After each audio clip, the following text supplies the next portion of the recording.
Hola, buenos días. Hola, hola. ¿Se me escucha?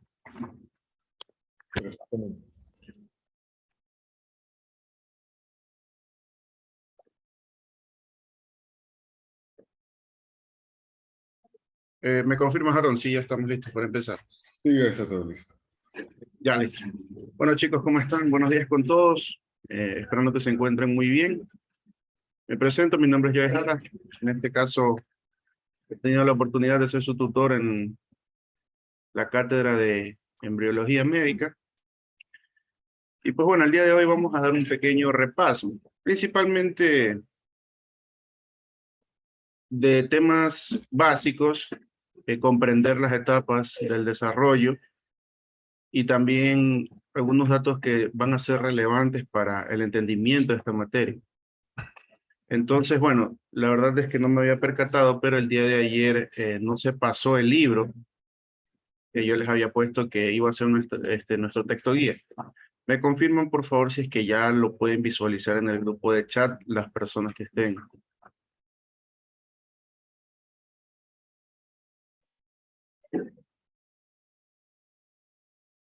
Alguno ya lo pudo descargar del grupo de WhatsApp.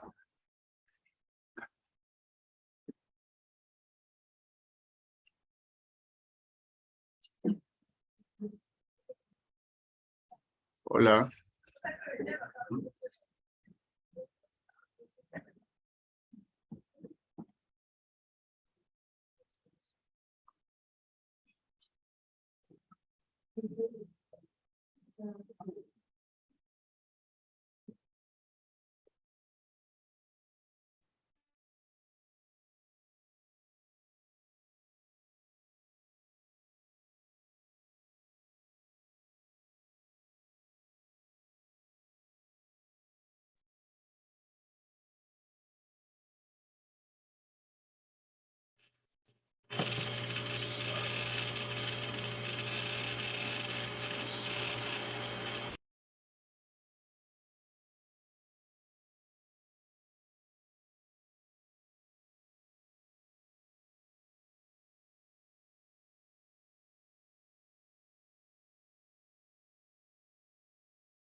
Listo, entonces, a ver,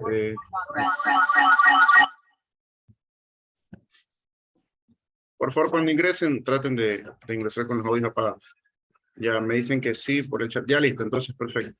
El día de hoy vamos a empezar con el capítulo 2 que comprende gametogénesis, pero antes de ingresar ya en tema de materia, pues es importante tener algunos puntos claros. Por ejemplo,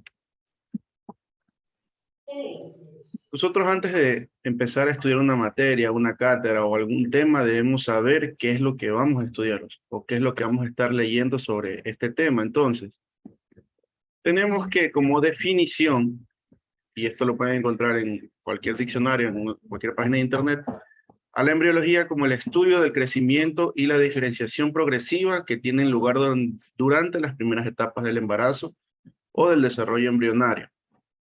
Ahora, un tema que es bastante, no podríamos decirlo controversial, pero sí que a veces muchas personas ignoran y ustedes como estudiantes de medicina que ya lo son, deben tener muy claro. Es decir, cuando un organismo, en este caso estamos hablando de un embrión, pasa a llamarse feto. Ojo, como estudiantes de medicina y futuros médicos que ya somos, debemos empezar a utilizar la terminología adecuada para referirnos a cada cosa. Es decir, ya no existe el término bebé, bebe, criatura, o como le digan ustedes o están acostumbrados a decirle. Ahora tenemos que hacerlo refiriéndonos de una manera apropiada y lo haremos con términos que la literatura y la academia nos indican. En este caso, nos dice que a partir del primer mes el embrión pasará a llamarse feto, es decir, una vez que se completa el primer mes de desarrollo, o sea, las 4 primeras semanas de vida, ya este producto que se dará gracias a la fecundación, pasa a tener el nombre de feto. Y este nombre de feto lo llevará hasta aproximadamente completarse el embarazo y las 2 primeras semanas de vida. Estamos hablando de un periodo de más o menos unas 38 semanas. ¿Ok? Entonces, ojo con ese dato. Y bueno, algunas cosas interesantes también. Tenemos que a grandes rasgos, en el mapa que les presento en la diapositiva, el desarrollo embrionario se conforma de 3 grandes etapas. La etapa preembrionaria, la etapa embrionaria y la etapa fetal. Más adelante les explicaré en qué consiste cada una de ellas y cuáles son los cambios que se aprecian. Evidentemente no vamos a profundizar tanto, porque pues eso ya es cuestión de, o tema de, que ustedes lo van a hacer cuando ya empiecen su semestre habitual, pues, ¿no? Y la intención con estos repasos es netamente ofrecerles una guía, más no atosigarlos o llenarlos de tanta información que al final de la cuenta, en la premura de la situación, no la van a poder retener. Entonces, eso no tiene chiste, por así decirlo. Entonces tenemos que, como les decía, la primera etapa es la etapa preembrionaria, ¿ok? Debemos tener claro que un embarazo a término completo tiene un promedio de 38 semanas de gestación. Es decir, ¿quién me puede decir si por ejemplo una mujer da a luz antes de las 38 semanas, qué nombre llevaría ahí? ¿Qué nombre tiene ese ciclo de desarrollo embrionario? ¿Cómo se los conoce a esos bebés cuando nacen? Se les dicen, oh, su bebé nació antes de las 38 semanas, su bebé es Neonato. Prematuro. correcto, prematuro, exactamente. Entonces, si ustedes ya escuchan que alguien les dice que su bebé o su hijo o su hija nació antes de las 38 semanas es prematuro, ya saben por qué es. Ay, perdón. Entonces tenemos que, en esta etapa preembrionaria, por favor chicos, si ustedes pueden ir siguiendo el hilo del tema con su libro, sería lo ideal para que vayan viendo las imágenes que en él se les pone también, que es muy interesante. Es muy bueno el libro que les pasé y además ese es el que van a utilizar durante su semestre, el LACMA. Les pasé la 13ª edición, pero me parece que la más actual es la 14ª, pero lastimosamente eso todavía no se consigue en descarga libre. Entonces, bueno, de momento con la 13ª están más que bien porque a la final solo cambian un par de cositas por ahí, no es tampoco que se renueva todo el libro. Entonces, como continuando con la etapa preembrionaria, pues esta va a ser la primera etapa del desarrollo. Y esta etapa va a empezar con la fecundación. ¿Quién me puede decir, bajo sus conocimientos de biología básica, en qué consiste la fecundación? ¿Qué es la fecundación? Todos debemos haberla escuchado en algún momento. ¿Qué es lo que pasa cuando un hombre tiene relaciones sexuales con la mujer? ¿Qué pasa con sus células sexuales reproductivas?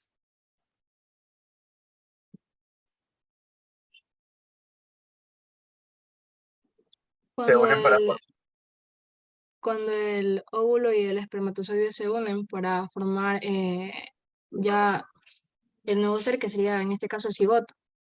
Correcto, correcto, excelente. Bien, exactamente, es eso mismo. Pero bueno, dentro de esa unión que mencionó la compañera, que está muy bien, hay ciertas reacciones que suceden, liberaciones proteicas, etcétera, que eso ya lo vamos a ver más adelante, que también es tema de esta cátedra. Continuando, entonces, durante la etapa que bien mencionaba la compañera, se forma el cigoto, empieza un proceso de reorganización celular.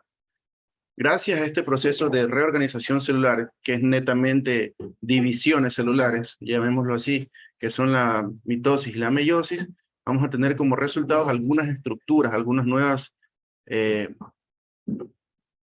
podemos decir así, conjuntos celulares. Entre ellos, los primeros que se nos va a presentar es la mórula. Y toma su nombre de mórula sencillamente porque la forma que se aprecia es como el de una morita, es decir, conjuntos de, digámoslo así, de esferas o de bolitas que asemejan la forma del fruto que ya todos conocemos. Entonces, es por eso que se le adjunta este nombre. Entonces, Con el transcurso de los días, esta mórula pasará a formarse o a conocerse como un blastocito, va a evolucionar. Entonces, ¿cuál es la diferencia entre una mórula y un blastocito? Sencillamente que el blastocito ya va a contar con una cavidad en su centro y esta cavidad va a estar llena de líquido. Y este líquido a su vez se va a conocer como blastocele. ¿Okay? Ya más adelante les voy a presentar una imagen para que ustedes entiendan cuál es el blastocele. Y pues a su vez, este blastocele o blastocito, en algún momento del desarrollo, con el pasar de los días, va a eclosionar o va a abrirse y finalmente se va a implantar en el útero. Es decir, que la fecundación no sucede inmediatamente. Es decir, si bien es cierto, el espermatozoide ya se introduce al óvulo, pero tiene que pasar por una etapa de fijación. Entonces, por eso es importante y muchos médicos recomiendan que cuando nosotros estemos dentro de un programa de planificación familiar, lo hagamos como corresponde, es decir, con previos exámenes sanguíneos, que la mujer se prepare antes, durante y después del embarazo para recibir esa nueva vida, porque es durante estas etapas también que suceden los famosos desprendimientos, que ustedes tienen que haberlos escuchado en algún momento con un familiar, amigo, conocido, que dicen, no, se le vino. ¿Me explico? O a veces las mujeres llegan a consulta refiriendo que les bajó la menstruación, pero no como habitualmente sucede. Es decir, los coágulos que ellas aprecian dicen que o en la taza del baño o en el papel se les quedó como una bolsita, dicen ellas, o sea, o como una cosita así como redondita. Pues bueno, ya sabrán más o menos a qué me refiero. Esa es la idea de que yo quisiera que ustedes la imaginen en su cabeza para que más o menos se orienten con lo que estamos hablando, ¿ok? Entonces, pues bueno, después de este blastocito, pues ya estamos hablando que superamos la primera semana de gestación, entonces ya entramos al periodo de la segunda hasta la octava semana. Entonces, a partir de esta octava semana, superando la octava semana, podríamos llamar por fin como al producto de esta fecundación como feto. Previo a esto, lleva el nombre de embrión. Ojo con ese dato, porque a veces hay la confusión entre los compañeros que, qué sé yo, están en el séptimo mes de embarazo y todavía le dicen embrión. No, eso ya es un feto. ¿Ok? A ver, entonces, continuando con la etapa preembrionaria, pues bueno, una vez que superamos la cuarta semana de embarazo, ¿ok? Ya podemos hablar que ingresamos a la etapa embrionaria. ¿Cuándo termina? Pues generalmente a la octava semana de desarrollo. Ahí en la imagen que les puse en la diapositiva, ustedes pueden apreciar más o menos el cambio que va teniendo. Y si nos damos cuenta, hay una gran diferencia entre el día 15-16 a la octava semana de desarrollo. Evidentemente ya se diferencian extremidades cefálicas superiores e inferiores. Y si nos damos cuenta, podemos ver los pabellones auriculares, ya podemos diferenciar también por ahí el ojito, un poquito los deditos. Entonces, es importante, ¿por qué? Porque durante esta etapa o estas semanas de desarrollo empiezan a formarse las primeras estructuras. Estas primeras estructuras, tanto óseas como cartilaginosas, tejidos, glándulas, etcétera, etcétera, es donde se van a desarrollar o va a prestar cabida para el desarrollo de órganos, principalmente cerebro, que ustedes lo pueden ver ya, prácticamente nosotros podemos diferenciar claramente cómo está constituido el cráneo, ¿ok? El corazón, estructuras cartilaginosas, porque recordemos que cuando un feto nace, no es que ya viene completamente constituido, ¿ok? Sus articulaciones y su esqueleto, sus huesitos son blandos.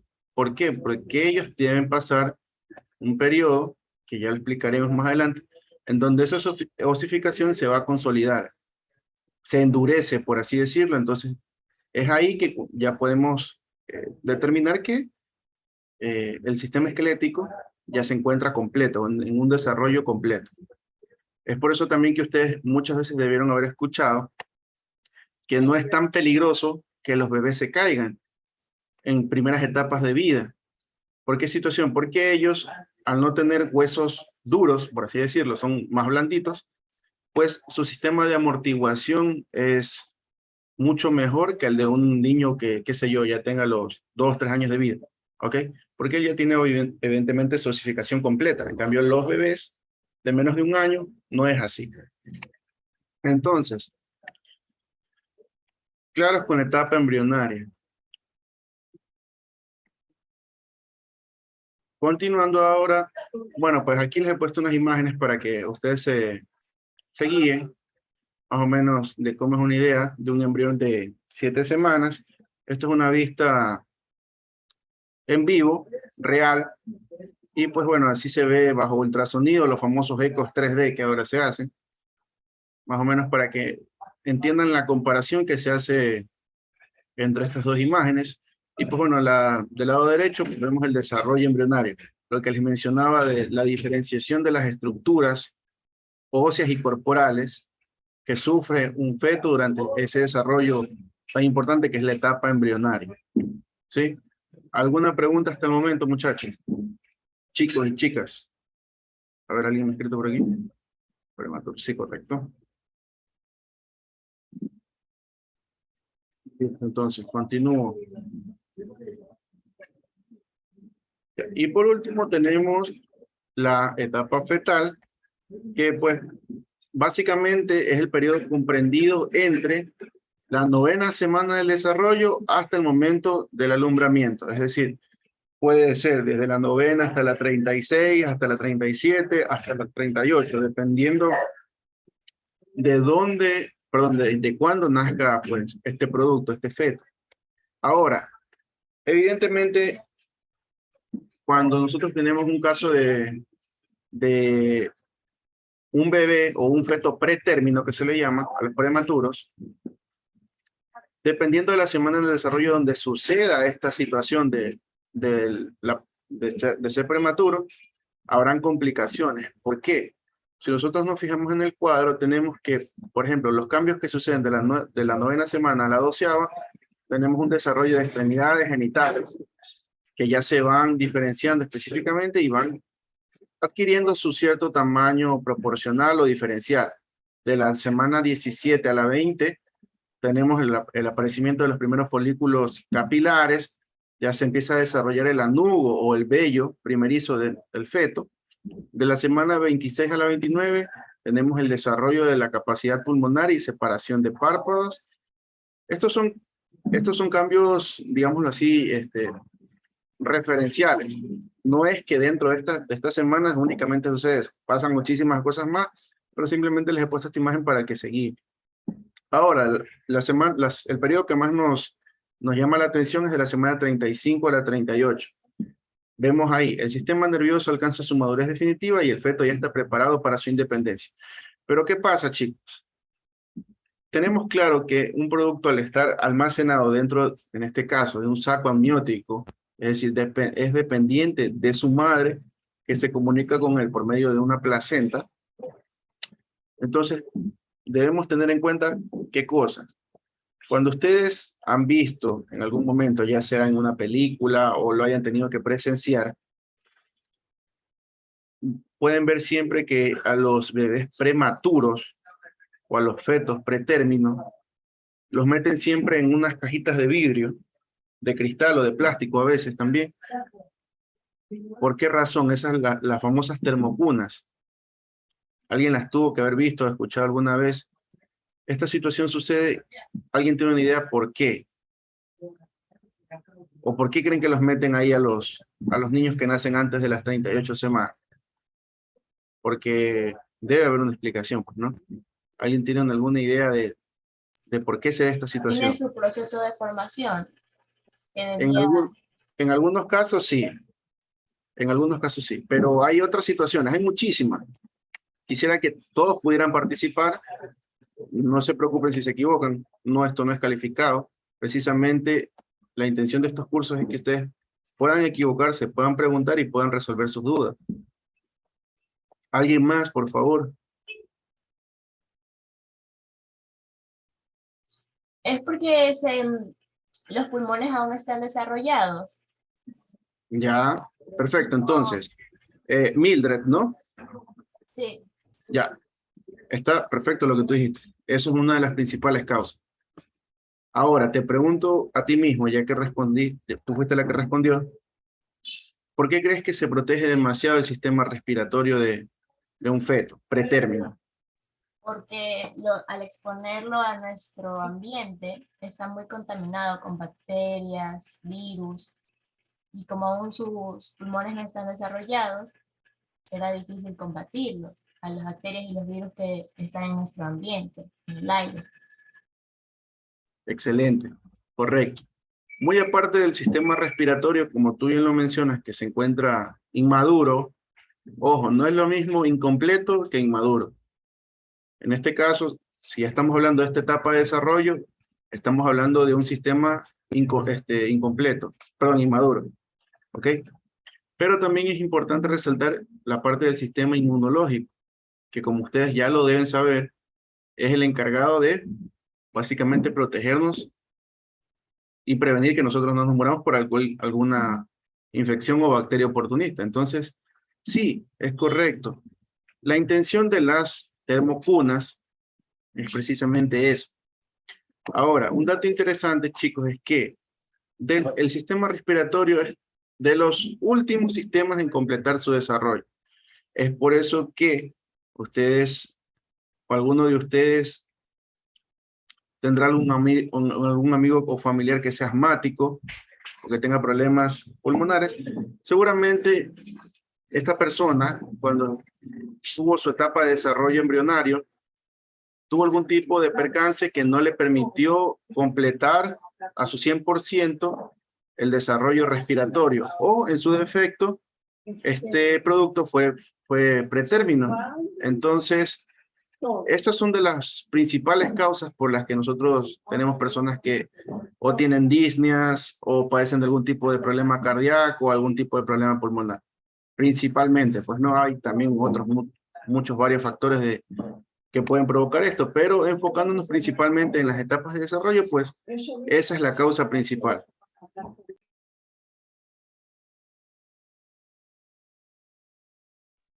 Bien, entonces, continuando con la explicación. Muy bien. A partir de nosotros entrar en el segundo trimestre de desarrollo, recordemos que el embarazo está constituido por 3 trimestres, ¿okay? En total 9 meses.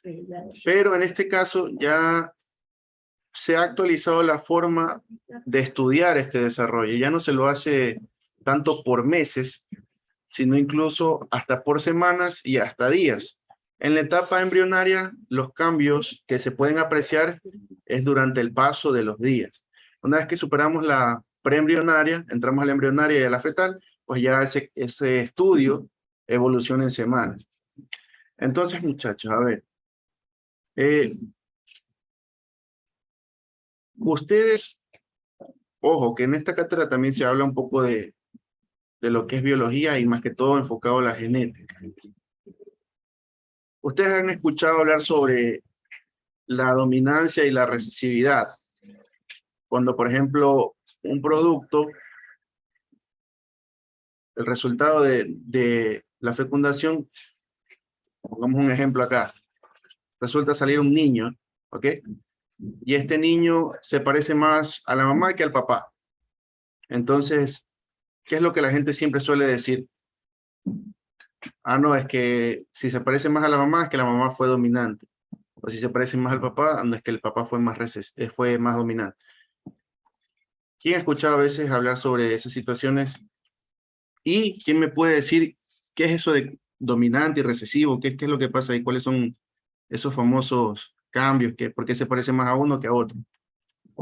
Los escucho, por favor.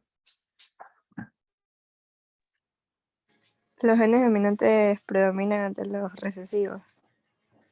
Y por eso, por ejemplo, si los de la madre son más dominantes, y el hijo sale con esos genes, se va a parecer más a la madre que al padre. Ya, correcto, perfecto. ¿Alguien más?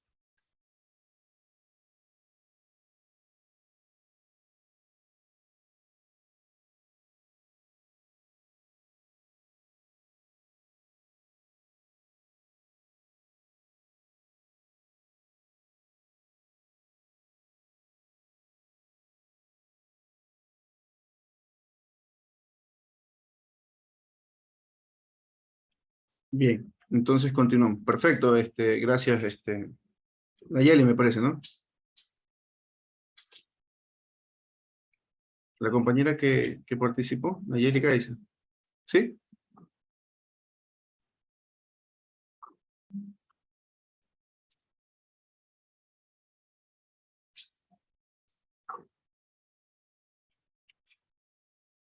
Bien, entonces, ahora sí. Una vez que tenemos claros las etapas del desarrollo, y ahora sí, recién podemos empezar a hablar o entrar en materia como tal. Entonces, en su libro se plantea, en el capítulo 2, el primer tema de gametogénesis, y esto es lo que mencionaba la compañera hace rato, ¿no? Acerca de la fecundación, de que el espermatozoide ingresa al óvulo, etcétera, etcétera. Pues bueno, esta representación que yo les planteo aquí en la diapositiva, simplemente o sencillamente nos resume esto, las etapas que suceden para que se pueda lograr una fecundación efectiva. Entonces, tenemos que, hablando un poco sobre la referencia voy a poner esto mejor, en referencia al óvulo, tenemos que este óvulo tiene una zona delimitada, que es la zona azul, que se conoce como zona pelúcida, y esta va a ser la última barrera en que el espermatozoide debe atravesar para poder fecundarse. Ojo, no es que todos los que, por ejemplo, si ustedes se fijan en la imagen número 2, la que dice reacción acrosómica, vemos que no es solo uno que intenta ingresar, ¿ok? Pero en este caso vemos que esta reacción acrosómica hay unos pequeños puntitos rosas. Pues bueno, estas son liberaciones proteicas que el espermatozoide realiza para poder atravesar todos estos pequeños, como estructuras cilíndricas que ustedes ven aquí, ya que no es nada más y nada menos que una capa que el óvulo tiene por defecto, pues, ¿no? Y esta zona pelúcida es lo último que deberá atravesar el espermatozoide para finalmente poder fusionar sus membranas, tanto la masculina como la femenina. Ahora, estas células sexuales, ¿ok? Se las conoce como, comúnmente, pues no, espermatozoide y óvulo, pero tenemos un dato interesante acá que dice, los gametos derivan de las células germinales primordiales. Es decir, estas células tienen su origen en estos otros tipos de células, en las células germinales primordiales. Es decir, ahora, en cuanto a la preparación para la fecundación, estas células que les menciono experimentan un proceso que se llama gametogénesis, que es lo que vamos a hablar. ¿En qué consiste este proceso? Netamente en división celular.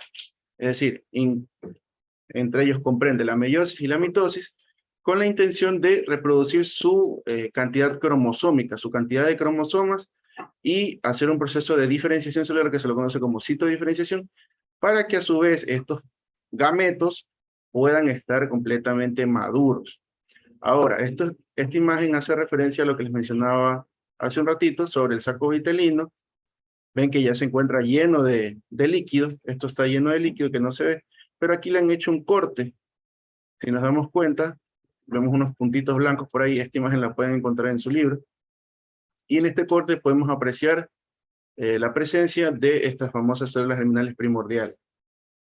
¿Qué son estas células germinales primordiales? Más o menos asemejan, podría decirse, como un tipo de células madre, que la literatura básicamente nos da el concepto que son células pluripotenciales, es decir, estas células germinales primordiales, bajo procesos de diferenciación o especialización celular, tienden a formar diferentes tipos de tejidos dentro del cuerpo. Es decir, estas células germinales primordiales tienen la capacidad de ser tejido conjuntivo, tejido muscular, formar folículos capilares, osificarse y formar huesos, formar dientes.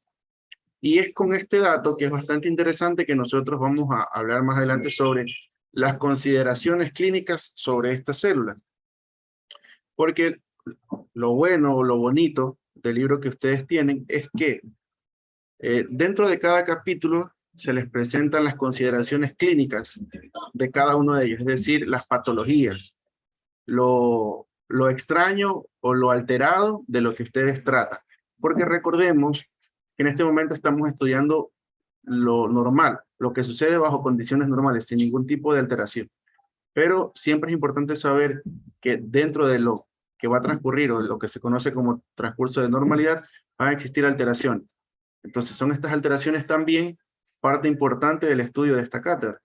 Y de hecho, cuando ustedes entren a semestre, pues en realidad las consideraciones clínicas, al menos de los primeros capítulos, son en los que se van a basar tanto sus lecciones como exámenes. Entonces, ojo con esto, porque voy a tratar de explicárselas lo más espeso posible, es decir, lo que ustedes necesitan saber, para que así ya tengan o entren a semestre con una base.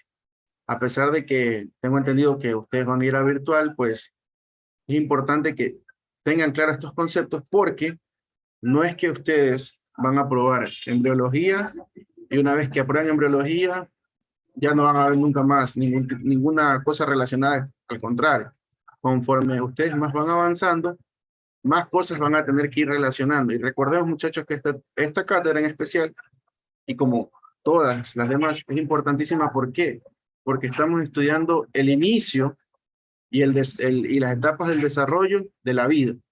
Entonces, ojo con esta información que se les va a presentar.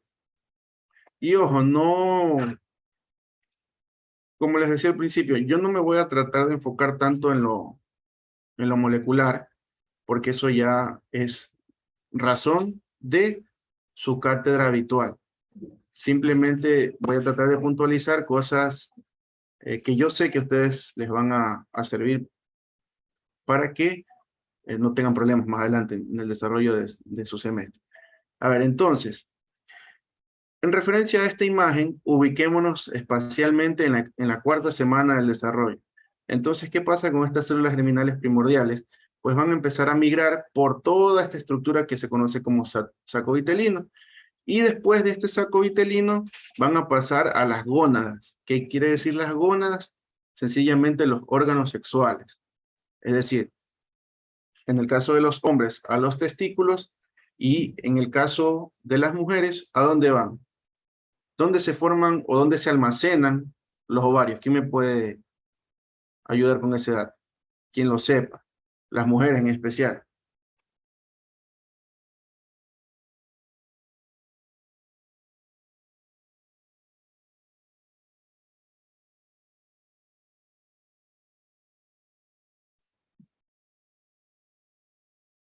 Vamos, chicas, las chicas. A ver, alguien me escribió por aquí. Ovocito. No, no son en los ovocitos. Más o menos, por ahí vas. Tiene otro nombre, es con ovo también. Si En los no, ovarios. correcto, ahí mismo. Exactamente. Correcto, Montserrat también, correcto, en los ovarios. Entonces, ok, ahí, exactamente, en los ovarios. Perfecto. Seguimos. Ahora sí, vamos a hablar sobre clínica o las patologías como tal. Dentro de las consideraciones clínicas, la primera que nos presenta el Lachman son los teratomas. ¿Qué son los teratomas? Básicamente, un origen como tal de los teratomas o una causa por la que se los provocan es aún un poco, al día de hoy, un poco controvertido e incierto. Hay muchas teorías de por qué suceden estos teratomas, pero lo que nos interesa en este momento saber es que, como les mencionaba hace un momento, estos teratomas van a ser o se van a originar por una falla en las células germinales primordiales o primitivas. Entonces, ¿qué pasa? Que estas células, al tener una capacidad de diferenciación, entiéndase la diferenciación como un tipo de especialización, ¿ok? Es decir, si yo tengo una célula primordial, esta célula va a tener la capacidad de, como les decía hace un rato, formarse en hueso, formarse cabello, dientes, órganos, tejidos, etcétera, etcétera. O sea, es una célula que tiene una capacidad de ser lo que ella quiera, podríamos decirlo así, pero es esta misma capacidad que la vuelve tan peligrosa. ¿Por qué? Porque al ser una célula que tiene esta tremenda cualidad, pues nos puede complicar muchísimo, ¿ok? Porque no hay nadie, en algunos casos, que la detenga, y el mismo hecho de que no sabemos en qué puede acabar, nos podemos encontrar con muchas sorpresas, que más adelante les voy a presentar unas imágenes, y para eso sí también voy a pedir que si hay personas dentro de esta reunión que sean un poquito sensibles a las imágenes fuertes, pues sí les recomendaría un poquito de discreción y eso, porque sí, lo feo de esta cátedra es eso, que para las personas que, pues bueno, no están acostumbradas, o es la primera vez, pues sí, llega a ser un poquito fuerte. Entonces, bueno, muchachos, en este cuadro, que es bastante interesante, tenemos que, como les mencionaba hace un momento, tenemos la célula germinal primordial, y tenemos que a su vez que esta se diferencia o se especializa en 4 grandes grupos. Entre ellos tenemos las células germinales primordiales que bajo condiciones normales pues van a migrar o van a formar pues el testículo y el ovario, que es algo natural. Ojo, considerando a su vez que estos no tengan ningún tipo de crecimiento tumoral. Ahora, dentro de la diferenciación embrionaria, ¿ok? Tenemos a las células somáticas. ¿Qué quiere decir células somáticas? Las células que no están relacionadas con las células o con los órganos sexuales. Es decir, básicamente las células somáticas es de las cuales vamos a tener más presencia en el cuerpo. ¿Ok? Entonces, cuando ustedes les digan células somáticas, ya saben que pueden ser células de la sangre, células de cualquier composición o conformación de tejidos, etcétera, etcétera. Es decir, entonces, dentro de estas células somáticas, tenemos que, cuando existe un subtipo, en este caso ya estamos hablando de una diferenciación anómala, tenemos lo que se conocen como teratomas, que es nuestro tema de interés en este momento, y tenemos los teratomas maduros e inmaduros, que ya les voy a explicar la diferencia entre cada uno de ellos, pero ya ustedes se las pueden ir imaginando por el nombre que tienen, ¿no? Y a su vez, dentro de esta diferenciación embrionaria tenemos otro tipo de patologías o malformaciones que son los carcinomas embrionarios, que es netamente cáncer, ¿ok? Recordemos que cuando hablamos de teratomas, estamos hablando de un tipo de neoplasias. ¿Qué quiere decir neoplasias? Un crecimiento anómalo de células descontroladas, ¿ok? Los famosos tumores, ojo, que no es lo mismo hablar de tumor que hablar de cáncer, ¿ok? Pero eso es tema de otra clase para explicar la diferencia entre un tumor y el famoso cáncer. Bien, entonces ahora sí, empezamos con las imágenes clínicas, y esta de aquí la tomé de su libro, que podemos apreciar, existe un teratoma y van a ser nombrados de acuerdo a su ubicación y a su posición. En este caso, pues el que presenta a Lachman es el teratoma orofaringeo, que podemos ver que toma su nombre, pues evidentemente por su ubicación, tanto en la boca, por eso es el nombre de oro, y faringeo porque está ocupando porción de la faringe. Es importante también resaltar, muchachos, que los teratomas van a ser en algunos casos compatibles con la vida y en otros casos no. Desafortunadamente, en este caso, el lado izquierdo, pues podemos apreciar que evidentemente es incompatible con la vida. Pero en el del caso derecho, sí. Entonces, vemos que la mayoría de estos teratomas, su tratamiento es quirúrgico, más no su diagnóstico. Su diagnóstico puede ser en etapas tempranas del desarrollo y se lo puede hacer por medio de eco, que es el más común. ¿Ok?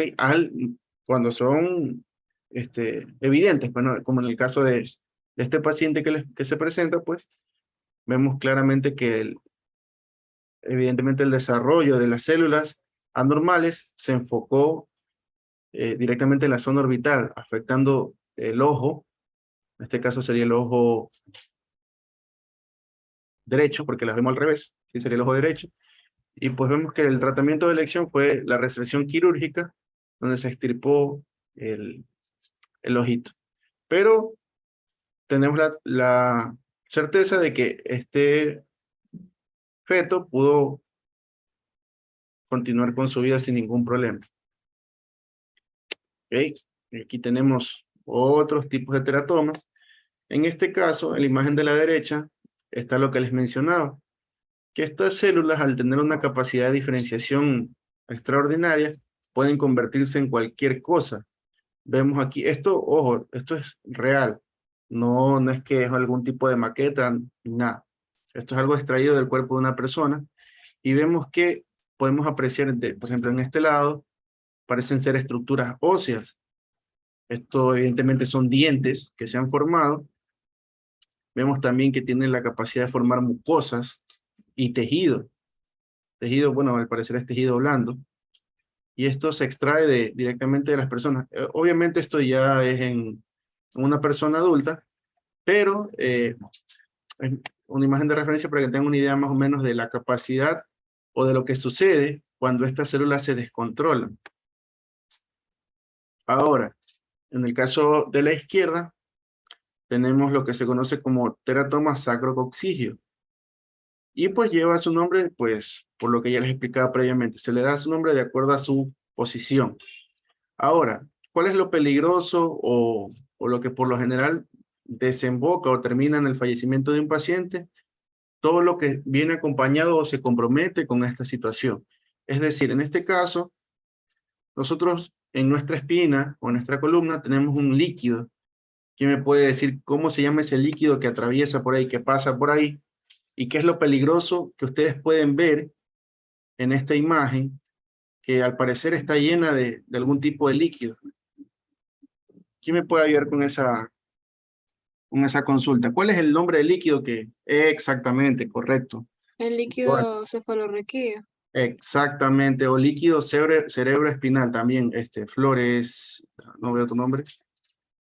Fiorella, me parece, excelente, correcto. Esas son las dos nomenclaturas o los dos nombres que tiene este líquido. Entonces, ¿qué pasa? Si nosotros nos damos cuenta, esto está lleno de algún tipo de líquido, ¿ok? Entonces, los más comunes, o al menos los que yo he podido ver, ojo que esto pasa aquí en Ecuador, no creen que solo sea en el extranjero, no. Esto pasa en todos lados. Y le puede pasar desde la persona que nunca ha tenido problemas de salud, la que tenga más dinero del mundo, hasta la persona más pobre. O sea, esto tiene la genética que no diferencia ni clases sociales, ni etnias, absolutamente nada. Es decir, es algo de lotería, podríamos llamarlo así. Entonces, lo peligroso de esto es que nosotros, al tener uno de estos casos así, con un teratoma bastante grande, la verdad, vemos que casi es prácticamente otro niño que le ha crecido, tenemos un compromiso o el abordaje que debemos hacerlo, evidentemente es quirúrgico también, debe ser cuidadoso. ¿Por qué? Debemos tener la intención de tratar de conservar o de rescatar, por así decirlo, la mayor cantidad de líquido cefalorraquídeo que podamos. Porque recordemos que una de las características de este tipo de soluciones o de líquidos es que esto no vuelve a crecer. Es decir, no es que tú estás constantemente produciendo líquido cefalorraquídeo. Tú naces con una cantidad y esa cantidad la vas a ir perdiendo, por así decirlo, durante el desarrollo de tu vida. Entonces, en este caso, la situación de este paciente es bastante complicada, pero si nos damos cuenta, únicamente el teratoma o el desarrollo normal de células se concentró en su sacrocoxis, porque vemos que el resto de su estructura anatómica se ha conformado sin ningún tipo de problema. Ahora, estos son de los casos más extremos, por así decirlo. Evidentemente hay teratomas que son mucho más pequeños y su tratamiento quirúrgico es mucho más sencillo. Pero he tratado de ponerles las representaciones más, bueno, lo que se conoce como en el peor de los casos, ¿no? Ahora, aquí les presento otro tipo de teratoma. ¿Quién me puede decir qué nombre llevaría esto? ¿O cómo se llamaría especialmente en este caso? ¿Qué nombre llevaría? Por la ubicación que ustedes pueden ver, la posición que tiene. ¿Alguien en el chat? Bucal, bien, podría ser un nombre. ¿Alguna otra sugerencia?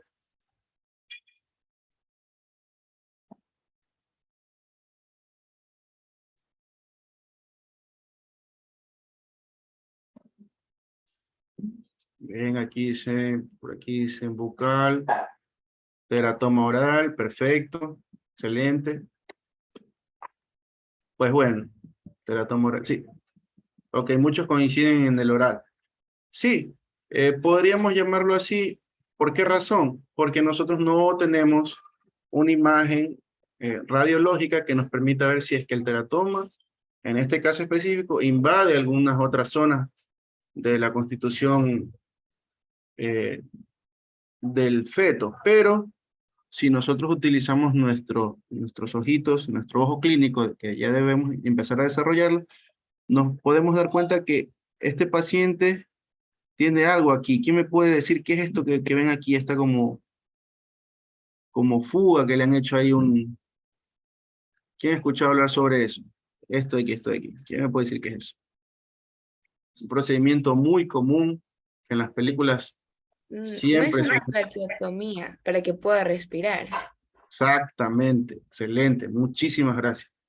Eso, entonces, podemos deducir que este paciente, al recurrir los médicos que lo están tratando al procedimiento quirúrgico invasivo de la traqueotomía, podemos deducir qué cosa, que nuestro paciente no puede respirar ¿por qué no puede respirar? Por su propia voluntad, por su propia capacidad. Entonces, a su vez, esto nos permite deducir que evidentemente existe un compromiso o una invasión, podremos llamarla así de momento, también en todo lo que conlleva la porción respiratoria, tanto de laringe, tráquea, y no quisiera pensarlo, pero también podrían ser hasta los bronquios. ¿Ok?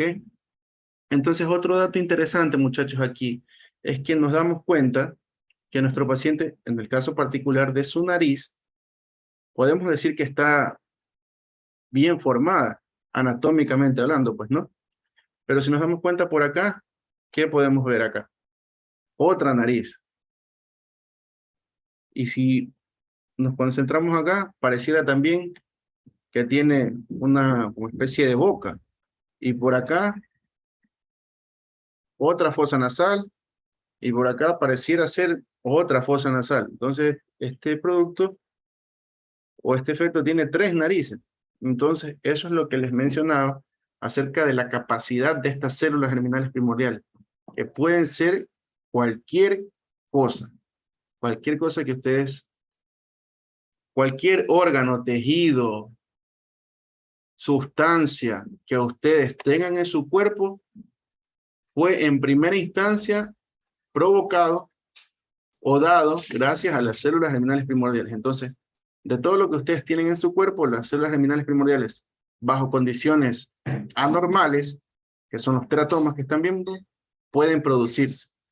Bueno, aquí en el caso de la izquierda, tenemos sí mismo un caso, pero en este caso ya nos permite observar imágenes este caso es una tomografía que se le ha hecho a este bebé, a este niño, parece ser niño, donde vemos que lastimosamente el teratoma que él presenta, ¿quién me puede ayudar con el nombre así en el chat rapidito?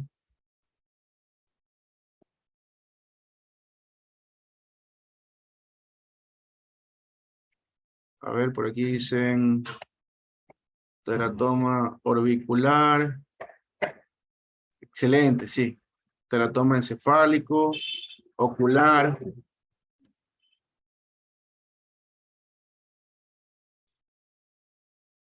Teratoma visual.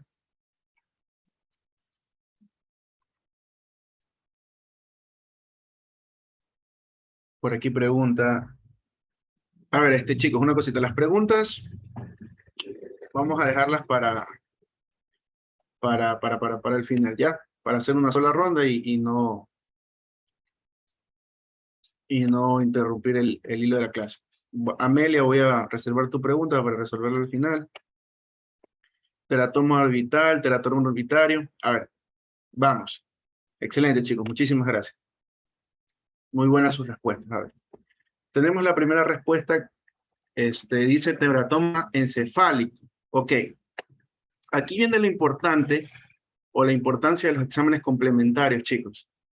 Por eso siempre antes de una intervención quirúrgica piden exámenes complementarios, tanto de imagen, de sangre, etcétera, etcétera. O sea, ¿para qué nos sirve esto? Para poder apreciar, por ejemplo, en este caso, si nosotros nos fijamos en la imagen C, vemos que, si bien es cierto, existe una gran masa concentrada en el pabellón o en la zona ocular de este niño,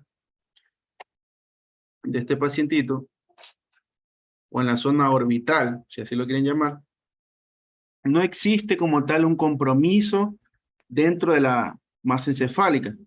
Si nos damos cuenta, no existe una invasión, correcto. El cerebro se encuentra deprimido, sí, o se encuentra aplastado, si lo queremos llamar así, pero es simplemente por el crecimiento exacerbado o excesivo del ojo.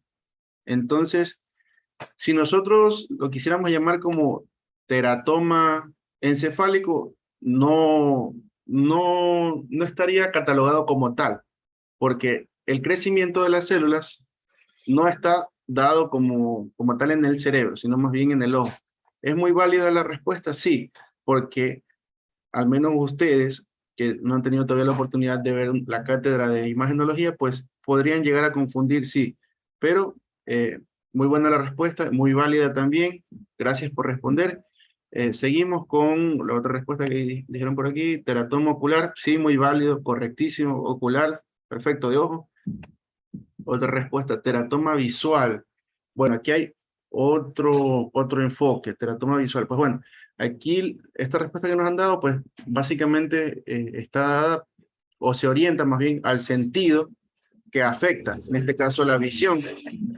Generalmente no se atribuye la terminología a la función que afecta, porque pues más se orienta la terminología hacia la posición anatómica o al órgano como tal que está afectando. Entonces el teratoma visual, pues bueno, quedaría relegado como opción. Teratoma orbital, perfecto, sí, también podría llamarse así. Teratoma orbitario, pues bueno, es lo mismo. Aquí tenemos otro mensaje que dice teratoma glóbulo ocular derecho. Pues bueno, aquí en este caso el compañero la compañera ha dado la respuesta con nombre y apellido. ¿Por qué razón? Porque ella ha tratado de mencionar o abarcar hasta por así decirlo, dar un diagnóstico incluso de la patología que estamos viendo, porque ha mencionado incluso hasta el lado en el que se encuentra el órgano afectado. Correcto. La mayoría de las veces, de las situaciones en que nosotros demos un diagnóstico, demos el nombre de un diagnóstico, tenemos que hacerlo de esa manera. Tratar de abarcar dentro del nombre, pues todas las características de la patología que estemos viendo. Entonces, sí, muy buena respuesta de la compañera Fiorella, excelente.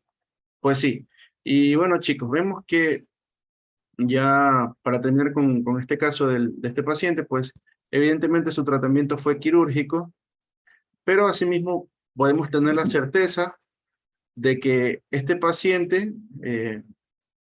puede continuar con su vida de manera, no podríamos decirlo normal, pero sí sin ningún tipo de problema. Ojo, es importante también resaltar que estos pacientes a lo largo de su desarrollo, ya fuera de etapas embrionarias y todas estas cuestiones, deben seguir un control o un chequeo programado para controlar este desarrollo de estas células germinales primordiales. ¿Por qué razón? Porque si bien es cierto, no existe una causa como tal que detone toda esta cascada de malformaciones, es importante siempre llevar un control porque es improbable también, perdón, es un poco incierto saber si a lo largo de la vida de estos pacientes pues puedan volver a presentar este tipo de situaciones. Claro, no en el mismo grado como en el que vemos aquí, es decir, no es que se le va a inflamar el otro ojo, no, sino puede presentarse incluso hasta en otra parte del cuerpo. Entonces es también importante el seguimiento con estos pacientes. Ahora, en el caso de la derecha, pues vemos también que al parecer, pues este paciente sí es un estado más comprometido, correcto, pero por las características que tiene en la imagen, podemos deducir que sí, también fue compatible con la vida. ¿Ok? Ahora sí. Aquí les presentamos otro caso. Como vemos, ¿qué podemos apreciar o deducir tan solo con la primera foto? Número uno, que afortunadamente para este paciente, su tumor no afectó a un órgano vital, principalmente, y el que se encuentra más próximo, el cerebro, porque este niño ya aparenta por lo menos un par de meses de vida. Entonces, podemos deducir número uno eso con la primera foto.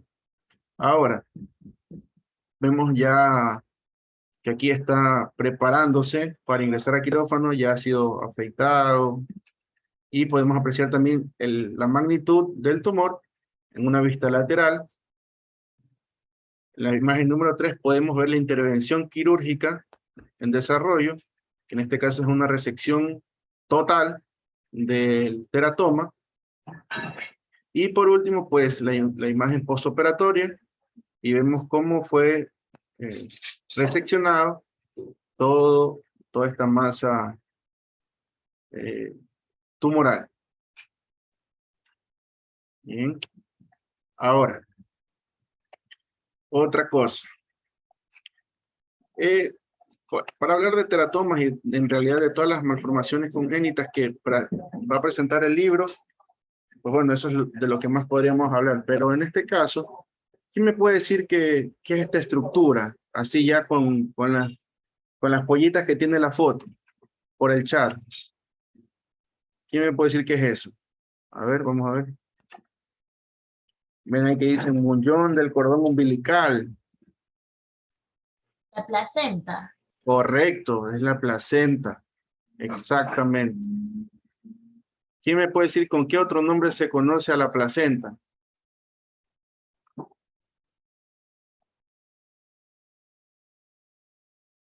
Por ahí tiene un nombre medio vegetal.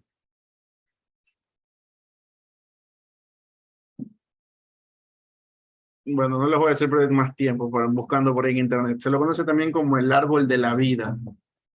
Y pues su nombre se le atribuye pues a la forma en la que la placenta tiene pues al momento de ya una vez ser expulsada por la paciente, al momento de dar a luz, o extraída por el cirujano en el caso pues de las intervenciones por cesárea. Y bueno, ya les voy a presentar una imagen de una placenta ahí para que tengan la idea, pero vemos también una cosa interesante, que dentro de la placenta existen también la formación de teratomas. ¿Y por qué se da esto? Pues porque sencillamente también dentro de esta comunicación que existe del feto con la madre va a ser por medio de esta estructura anatómica de la placenta. Entonces, por ende, también podemos deducir que dentro de la placenta existe presencia de células germinales primordiales. Afortunadamente, y podemos suponer que al ser presentadas, en el mejor de los casos, presentarse un teratoma en la placenta de la madre, pues quiere decir que estas células germinales primordiales que han sido un poco alteradas o estuvieron en desorden, pues solo afectaron a la placenta como tal, no tuvieron compromiso ni en la madre ni en el feto. Entonces, eso es muy buena noticia. Ahora, si nos fijamos en las imágenes de la derecha, pues les vuelvo a presentar un poquito de lo que ustedes pueden encontrarse dentro de su vida médica y en las exploraciones quirúrgicas en cuanto a la resección de teratomas.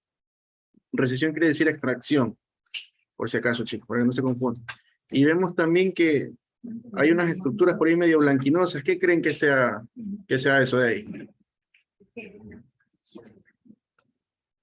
Ahí por el chat, ¿quién me puede decir a qué se les parece eso de ahí?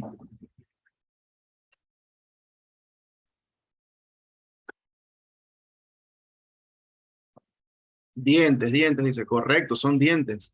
Exactamente. Por ahí también podemos ver un poquito de hueso.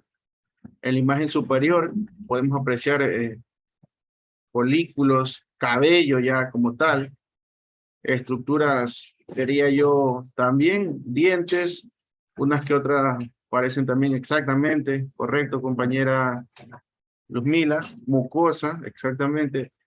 También pareciera un poquito de estructuras cartilaginosas. Entonces, bueno, ya yo creo que está más que claro la capacidad de formar cualquier tipo de tejido que tienen estas células, que es impresionante. A ver, ya, perfecto. Ahora sí, los escucho, chicos. ¿Algún tipo de pregunta, duda? Vamos, empezamos con la que se dejó hace un momento. A ver, pregunta. Dice, ¿hay algún factor que altere a esas células germinales o solo se da al azar? Pregunta una compañera. Bueno, eso es lo que les mencionaba al principio de la presentación, que dentro de sus orígenes o de sus causas, de momento es un poco controversial. No podríamos llamarlo incierto porque sí hay teorías de por qué se da este tipo de situaciones, pero de las más acogidas o de las más comunes existe,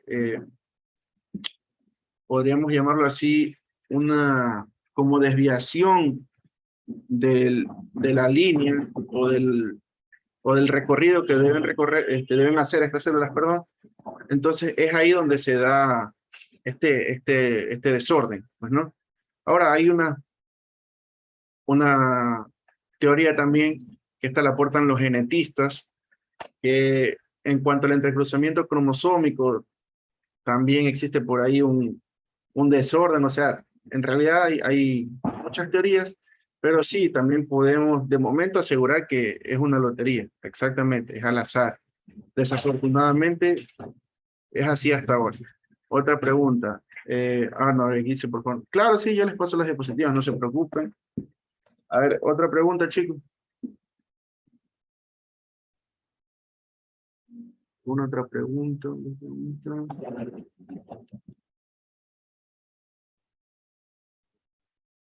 Si ustedes gustan, también les puedo pasar casos clínicos relacionados con los teratomas, tanto diagnóstico y tratamiento.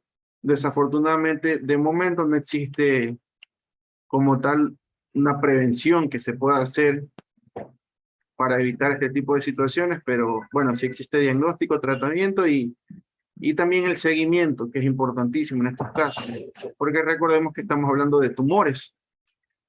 En este caso son tumores malignos. Ojo, que hay personas ya adultas que pueden llegar a avanzada edad y nunca enterarse de que ellos portan o cargan un teratoma, porque sencillamente no compromete ninguna no compromete el desarrollo de ningún tipo de actividad cotidiana que ellos hagan. Entonces, a veces hasta por, qué sé yo, van a quirófano por alguna situación, pongamos, alguna corrección de hernia, etcétera, etcétera, y es dentro de esta exploración que hace el cirujano que descubre o hace el hallazgo quirúrgico de que este paciente tiene un teratoma. A ver, pregunta, ¿cuáles son los teratomas benignos? Pues estos son los que les explico. A ver, me voy a salir un poco del tema, pero nosotros para definir o catalogar la malignidad o la benignidad de un tumor, lo hacemos bajo criterios. Dentro de estos criterios hay, por ejemplo, la forma, el tono y las características microscópicas y macroscópicas de esta masa. ¿Ok? Por ejemplo, qué sé yo, una persona tiene un lunar en el brazo, supongamos. Entonces, esta persona, nosotros la vimos hace 2 años y vimos que el tumor, a ver, voy a hacer mejor acá, hacerlo más didáctico. Vamos a poner ahí.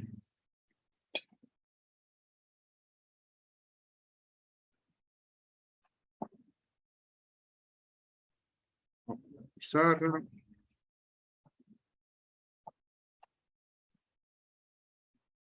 Ahí, me confirman si se ve, por favor, la pizarra. Sí, sí se ve. Ya, excelente, gracias.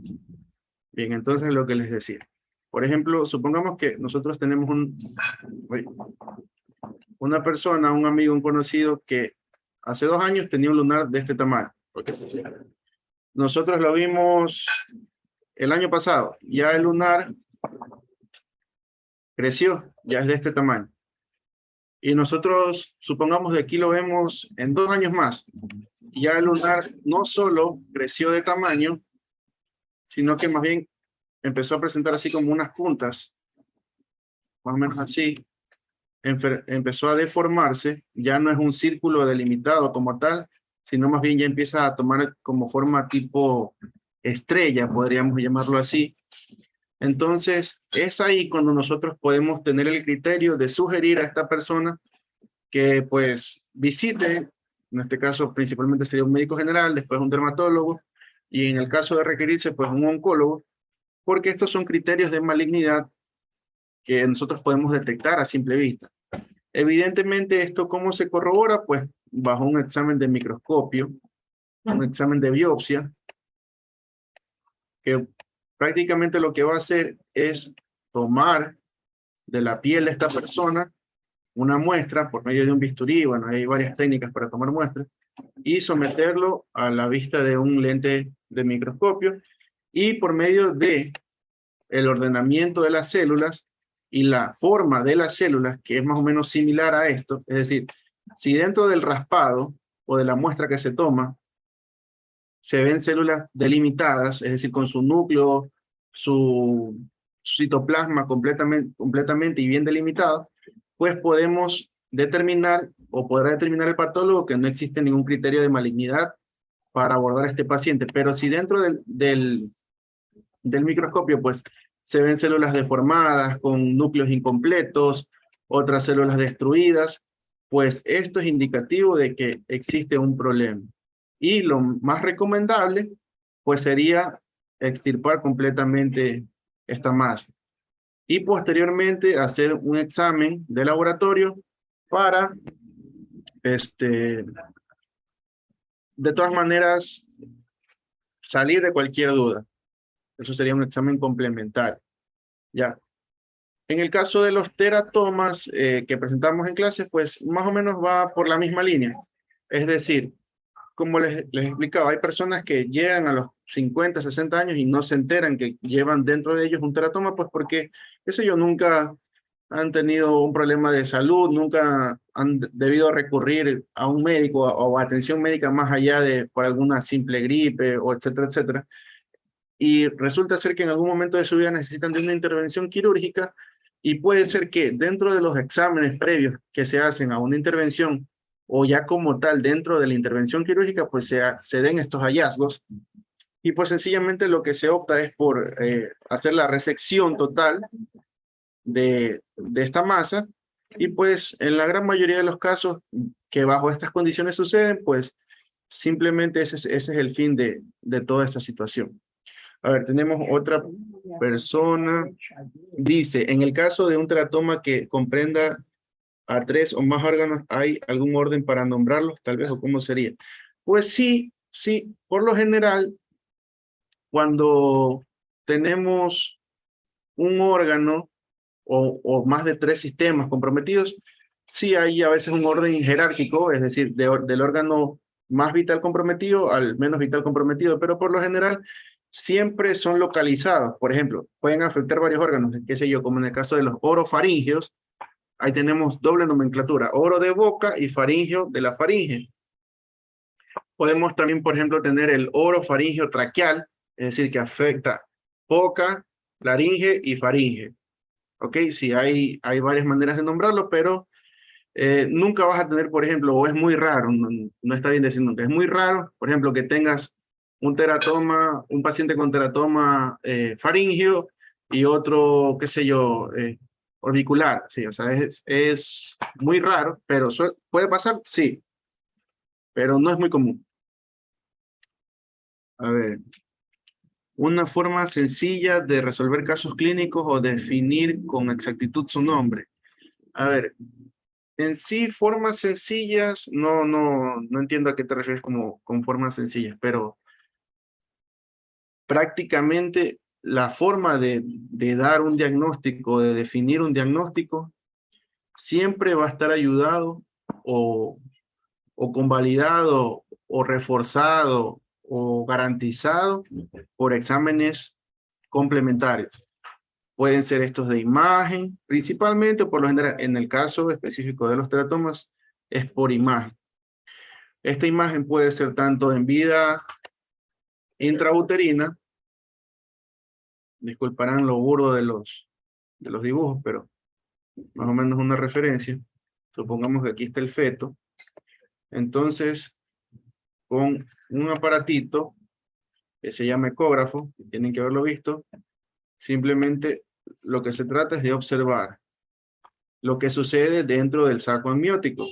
Ahora, por ejemplo, en el caso de los pacientes que su malformación es evidente, o sea, es fenotípicamente evidenciable, es macroscópica.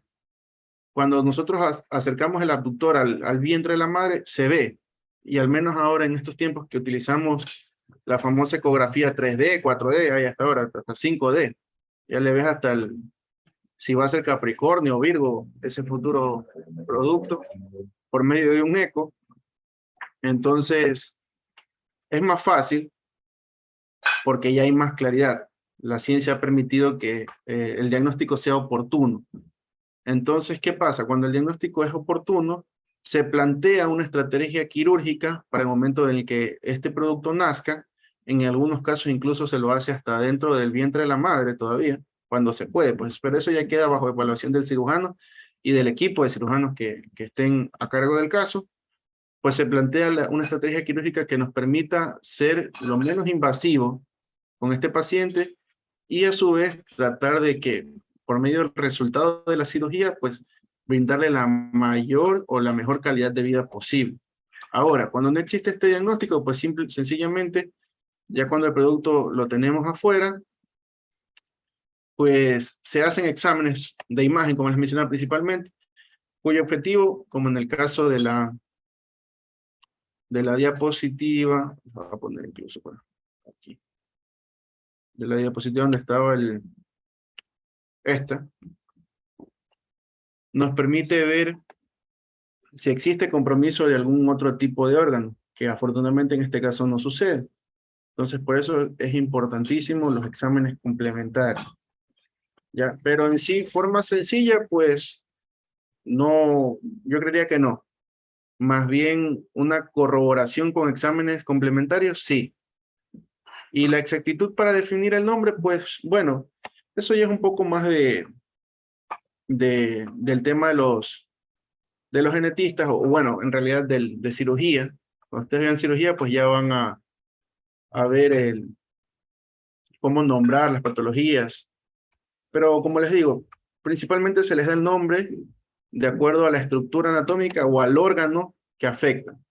¿Ya? Pero la verdad, en este momento les doy un consejo, no se precipiten o no se martiricen tratando de aprender todo porque se van a colapsar, se van a llenar de información y esa no es la intención. ¿Alguna otra pregunta, chicos?